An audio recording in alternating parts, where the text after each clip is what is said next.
এবার ডিম therapy BJP নেতা বরুণ বিশ্বাসের ওপর। নিউ টাউন এলাকার ঘটনা। অভিযোগ, ইস্টার্ন হাই নামক একটি বহুতলে দীর্ঘদিন ধরেই এক বৃদ্ধার ফ্ল্যাট দখল করে রেখেছেন বরুণ বিশ্বাস নামে বিজেপি নেতা। পুলিশ তাকে আটক করে থানায় নিয়ে আসার সময় ডিম ছড়ে উত্তেজিত জনতা। সেই সময় চোর চোর স্লোগান দেয় এলাকার মানুষজন। ডিম থেরাপির পাশাপাশি ওই বিজেপি নেতাকে চর ঘুষি পর্যন্ত মারা হয় বলে অভিযোগ। গত কয়েকদিন ধরেই রাজ্যের নানা প্রান্তে তৃণমূল কংগ্রেস নেতাদের লক্ষ্য করে ডিম ছোড়া হচ্ছে।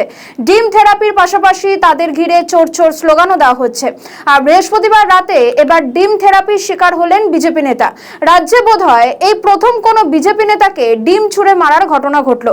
সেই ছবি আপনারা দেখতে পাচ্ছেন। একেবারে বিজেপি নেতার উপর ডিম থেরাপি। তার বিরুদ্ধে একাধিক অভিযোগ রয়েছে, ফ্ল্যাট দখল করে রাখার অভিযোগ রয়েছে এবং স্বাভাবিকভাবেই উত্তেজিত সেখানকার জনতা। যখন সেই বিজেপি নেতাকে পুলিশ ধরে নিয়ে যাচ্ছে সেই সময় তাকে লক্ষ্য করে ডিম ছোড়া হয়েছে, পাশাপাশি চোর চোর স্লোগানও দেওয়া হয়েছে। আমরা গত 2 মাস ধরে দেখেছি তৃণমূল নেতাদের ওপর ডিম ছোড়া হয়েছে এবং তৃণমূল নেতাদের লক্ষ্য করে চোর চোর স্লোগান দেওয়া হয়েছে। আর এখন দেখা যাচ্ছে বিজেপি নেতার ওপরেও ডিম ছোড়া হয়েছে, পাশাপাশি তাকে ঘিরে চোর চোর স্লোগানও দেওয়া হয়েছে। এবং যখন পুলিশ এই বিজেপি নেতাকে ধরে নিয়ে যাওয়ার আগে পুলিশের সঙ্গে রীতিমতন বাকবিতণ্ডার পরিস্থিতি সৃষ্টি হয় বিজেপি নেতার এবং স্বাভাবিকভাবে উত্তপ্ত হয় পরিস্থিতি। এবং মজার ছলে এই যে বারংবার রাজ্যে ডিম ছোড়ার ঘটনা ঘটছে সেটা নিয়ে সরব হয়েছেন কুণাল ঘোষও। শোনাবো কুণাল ঘোষ তিনি ঠিক কি বলেছেন, পাশাপাশি এই বিজেপি নেতার সঙ্গে পুলিশের যে বাকবিতণ্ডা হয়েছে সেটাও শোনাবো।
আমি দেখলাম, শুনলাম এই ডিম ছোড়ার কালচারটা অত্যন্ত খারাপ, আপত্তিকর।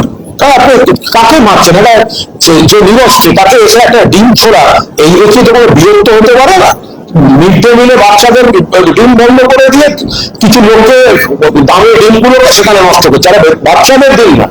এবার সেটা তো নানা দিকে যেতে শুরু করেছে। এখন তো দেখলাম নাকি হঠাৎ ডিমের জাগরিত কোন সাংসদের গাড়িতেও ডিম পড়ে গেছে। আবার কোন এক্স কাউন্সিলর গদ্দারকে শিবিরে গেছে, তার উপরেও ডিম চলে গেছে।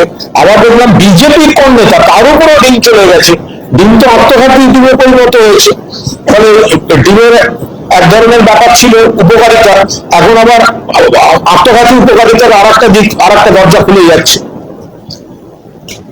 তবে আমার মাঝখানে আমার মাথায় চুল উঠছিল না, আমার চুল খুব ছোট ছিল, কিন্তু এখন থেকে আমার চুল পুরো ঝাঁকড়া একটা বড়।